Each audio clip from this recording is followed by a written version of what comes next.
Hello everybody and welcome once again. Today I'm going to go over really quickly some of the big changes in the Marvel Heroes patch 2.3 that just came out a little while ago. So first off, we can see at the store we've got some cool stuff on sale, which is very exciting. And for now, the daily item is actually a free fortune card.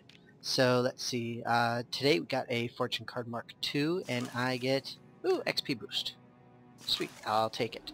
So there are quite a number of really fairly big changes in this, chief amongst which are the addition of a all-new terminal, or not really a terminal, but a new game mode, a new instance, and on top of that, the level 52 reviews for Daredevil and Human Torch. Now, Daredevil, I personally haven't played at all, but I do have him, so we can just switch over here real quick just for funsies. So this is another cool little thing that we got in this edition, which are the synergy point indicator, which says if you have synergy points, which we all know and love and are very exciting. So for the case of Daredevil, obviously he got his 52 reviews, so now he's got his signature and goes all the way up to 52 and all that. Like I said, I have not played him at all, so I will not even begin to attempt to analyze that, but there is lots of great information about him.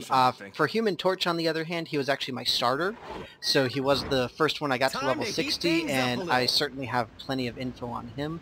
I haven't used all of his synergies, though, because I've leveled people since.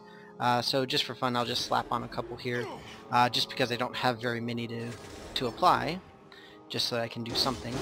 Alright, so now I'll just head into this new thing. So one other thing that changed is the UI, the user interface for this.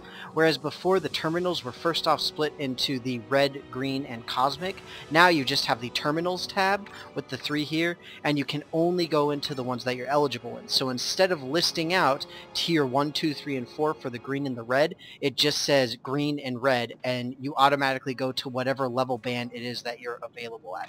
I personally think that can potentially backfire pretty majorly, simply because if you're right on the threshold of being almost at a level, or you just made a level, then you'll have a lot of trouble beating those terminals, right? And like I said, the other major instance that was added here is the Shield Holo-Sim, which I'll just hop in for a little bit.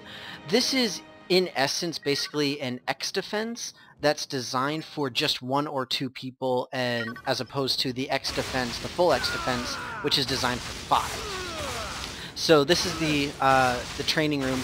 I know that earlier in one of my other videos I mentioned the danger room, and that was a really big thing that was going on. I don't know if they're still planning that. They very well may be, I'm not certain.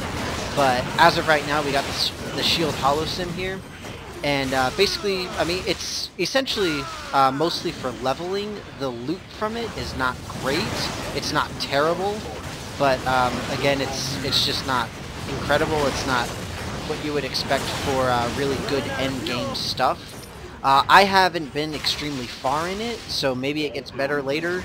But as of right now, from what I've seen, just not super great. I'm going to stick with X Defense and Cosmic Terminals myself personally. But this is kind of a nice little change of pace, if nothing else. You've got some different challenges. Obviously, you've got different waves that you can go through, all sorts of stuff like that. So just depending on your playstyle, if you want to try something new and different, then this is certainly one way to go. And I mean, again, it can be a nice change of pace. So I'll just finish up this wave here, and then we'll get back outside to go over some of the other changes. I guess one of the nice things with this is you do have like the different distinct areas. Obviously you get that with X Defense as well, but especially if you're trying to solo this, then you can potentially have some issues with keeping track of all of the enemies and all of the good guys that you have to save, which is good or bad depending on how you feel about it. One of the other little UI changes, another user interface change that I think is actually pretty major and actually really cool, is that we can finally unstack things. It's so nice. We don't have to move around whole stacks just to use one thing. It's actually a very simple procedure. So let's go to my stash here. We'll take a look at some runes. So let's go ahead and take a U rune. So all that you do to unstack something is you shift and then you right click. When you shift and right click, then it takes out individual ones of whatever the stack was, which is awesome. And same thing for if you've got a whole bunch of retcon potions, you can do the exact same thing. You can just take one retcon potion, it's like, yay, now I can use it.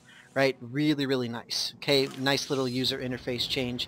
And they also changed the chat as well, where if you want to whisper, or I think it might just be whisper now. Let me see if I can get it to work here. There we go.